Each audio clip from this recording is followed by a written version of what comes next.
16లో December 11న ఈ task ఆవిర్భావం అయింది. 2017లో ఈ ఏదైతే ఉందో నన్ను కొద్దిగా ఉత్సాహవంతులు ప్రోత్సహించారు. అలాగే ఈ మల్లాపూర్ డివిజన్ ఒకటి నేను యూనిట్ స్టార్ట్ చేశాను.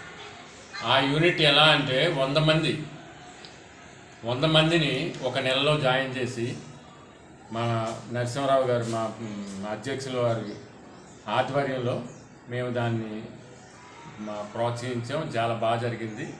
నేను కూడా సార్ కానీ నరసింహరావు గారు కానీ ఇంకా ప్రతాప్ రెడ్డి గారు కానీ ఇంకా కొంతమంది ప్రకాశ్రావు గారు ఉన్నారు, జ్ఞానేశ్వర్ గారు ఉన్నారు. వీళ్ళందరూ మొదట్లో చాలా కష్టపడి భరత్ గారు ఉన్నారు.